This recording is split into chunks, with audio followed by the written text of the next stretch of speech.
Fala pessoal, tudo bem com vocês? E o Grêmio, hein?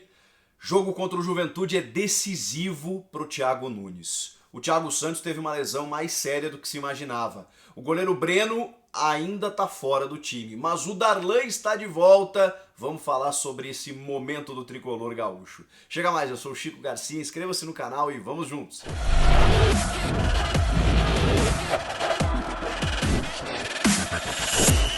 Eu não posso afirmar com certeza que caso o Grêmio tenha um insucesso diante do Juventude nesta quarta-feira, que o Thiago Nunes seja demitido. Eu não tenho essa informação e não serei leviano aqui. Agora, o que eu posso passar para vocês, como a gente sempre faz aqui nessa relação muito franca, aberta, com todas as informações que eu tenho e passo para vocês, é da situação de momento, é da realidade. E o que acontece neste momento é sim uma pressão muito forte sobre o treinador do Grêmio. Muitas pessoas podem estranhar, quem não acompanha mais de perto o tricolor gaúcho, o momento do Grêmio, tá olhando o Grêmio na lanterna lá e tá pensando o seguinte: não, mas é começo de campeonato, tem 2 jogos a menos e tudo mais, o Grêmio vai sair dessa situação. Eu também acho que vai. Acho que não tem mais chances de título. Embora seja muito cedo, acho que o Grêmio está perdendo muito tempo e para título ficou realmente complicado.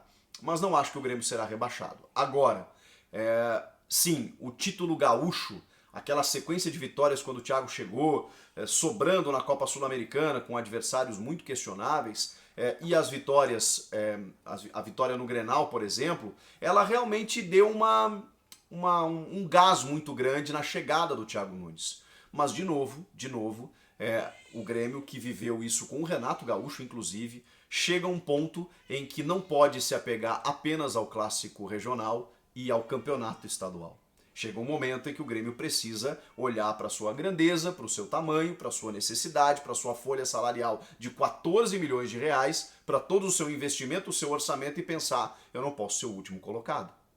Eu sei que várias equipes hoje são competitivas, organizadas do Nordeste, do Centro-Oeste, do Sudeste, de todo o Brasil, que podem enfrentar de igual para igual qualquer equipe. A gente tem visto isso nesse Campeonato Brasileiro, mas algumas coisas são inadmissíveis para o tamanho do investimento e o tamanho do clube.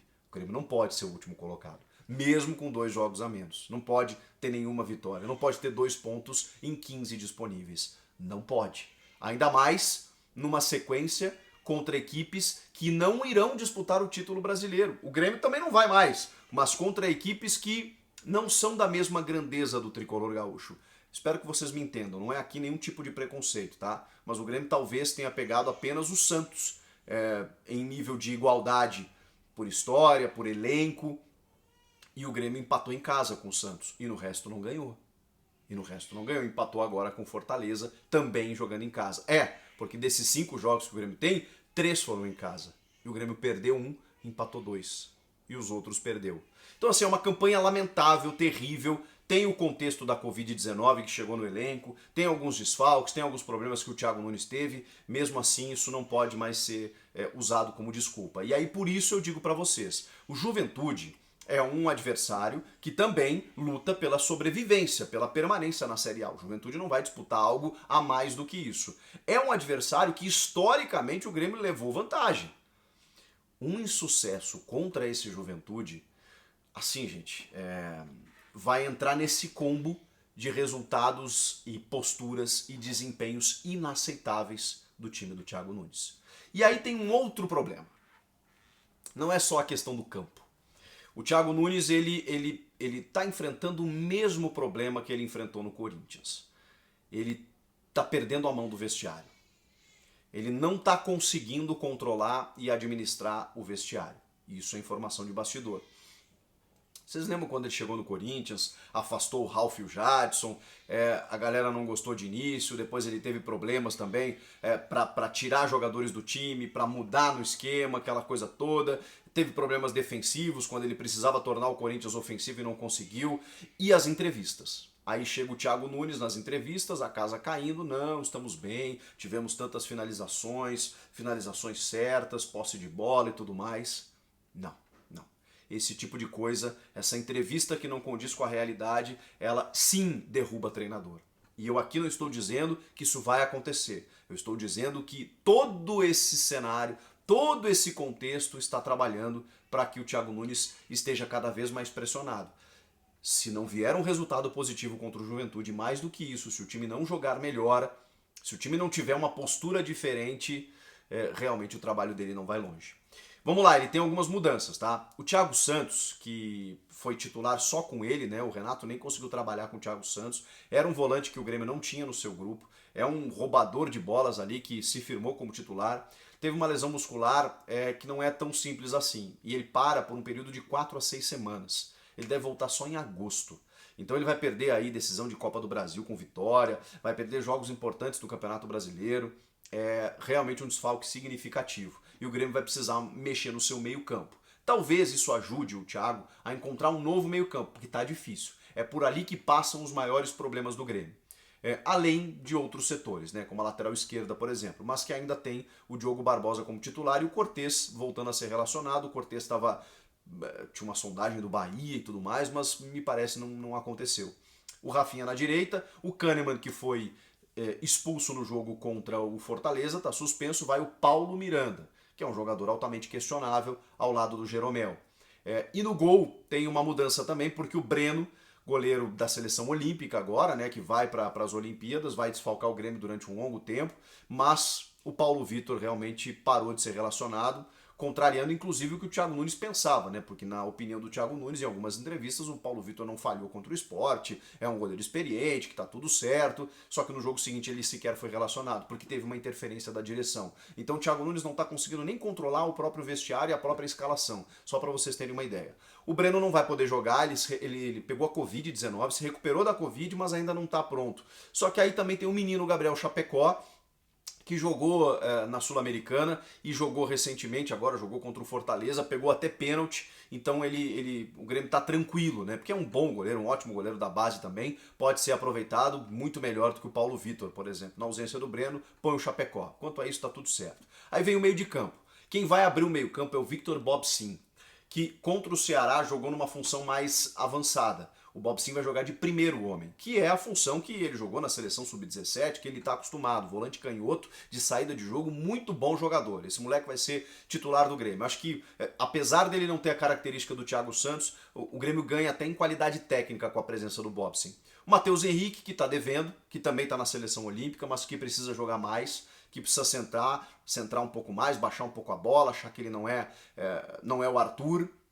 Não o Arthur hoje, que é contestado por alguns, o Arthur que saiu do Grêmio para o Barcelona, tinha um outro cartaz. O Mateuzinho acho que estava indo na mesma batida, é ótimo jogador, mas não vive um bom momento. Ele tem que entender qual a realidade dele, e do clube, e do time, que não tá boa. Então o Mateuzinho e o Darlan.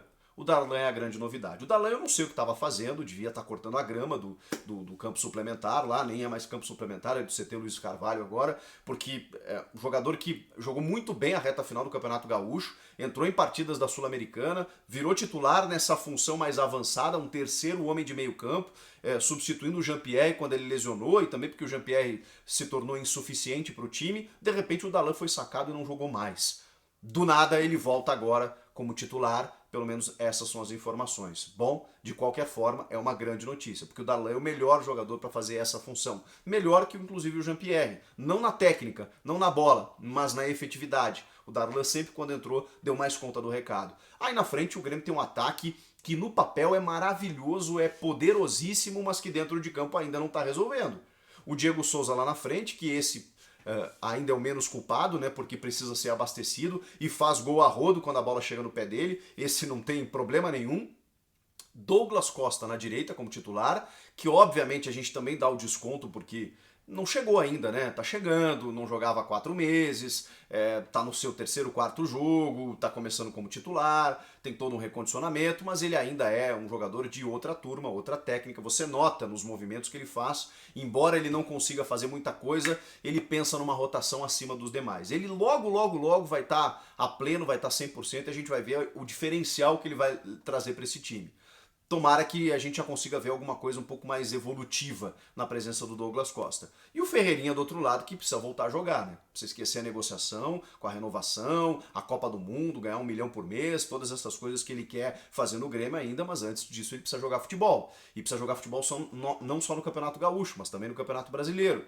Precisa, para ele chegar perto, como eu já citei aqui no canal mesmo, talvez até prematuramente, do Everton Cebolinha, ele precisa fazer muito mais contra adversários mais poderosos, porque qualidade ele tem. Ele tem um contra um, ele tem a velocidade, ele tem o drible, só que ele, me parece, não está utilizando isso.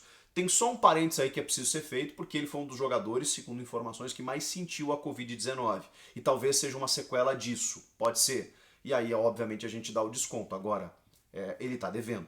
O fato é esse. Se ele não tem condições, se ele não está 100%, ele não devia estar jogando. Porque quando ele está em campo, a gente espera que ele renda aquilo que ele brada, né? Porque aí também tem um outro contexto, né? Tem uma negociação nos bastidores e, obviamente, o torcedor faz a ilação imediata.